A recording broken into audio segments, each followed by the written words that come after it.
আজ পর্যন্ত তার কোনো খোঁজ পাওয়া যায়নি। আমরা ছোট থেকে বড় হয়ে গেছি, বাবার আদর ছাড়া বাবার হাতটা পর্যন্ত ধরতে পারিনি। যখন আমরা একটু ছিলাম তখন এখানে আসতাম, আজকে আমরা এখানে দাঁড়িয়ে বক্তব্য দিচ্ছি। বিগত 15 বছরে ফ্যাসিস্ট হাসিনার শাসনামলে গুম খুনের শিকার হয়েছেন এবং অসংখ্য এখনো খুঁজে পাওয়া যাচ্ছে না।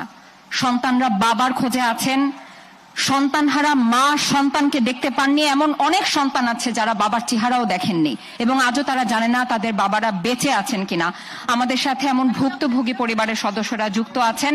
আমাদের সাথে আছেন খালিদ হাসান সোহেলের ছেলে আরিয়ান, মাহবুবুর রহমান বাপ্পির বোন ঝুমুর, সাজেদুল ইসলাম সুমনের মেয়ে আরোয়া এবং তাদের হয়ে আজ কথা বলবেন পারভেজ হোসেনের কন্যা রিদি। আমি রিদিকে আমন্ত্রণ জানাচ্ছি মঞ্চে অবস্থান করার জন্য। আসসালামু আলাইকুম, আমি রিধি। 2013 সালের ডিসেম্বরের 2 তারিখ আমার বাবাকে গুম করা হয়। আজ পর্যন্ত তার কোনো খোঁজ পাওয়া যায়নি।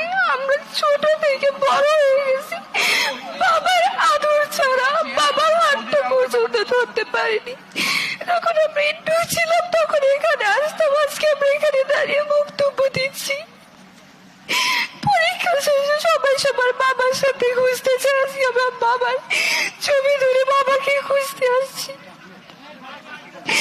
আমার বাবার দোষটা কি ছিল যে আমার বাবাকে এভাবে গুম করা হয়েছে, বছরের পর বছর নিজের পরিবার থেকে দূরে রাখা হয়েছে? আমাদের এমন কি দোষ ছিল যে আমাদের বাবাকে আমরা দেখতে পারিনি?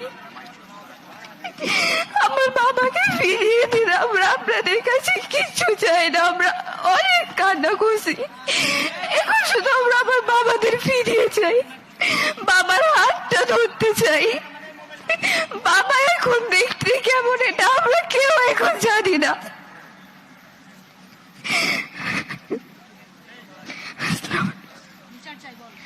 আমি আমার বাবা কেন গুম করা হয়েছে এটার বিচার চাই সবার থেকে।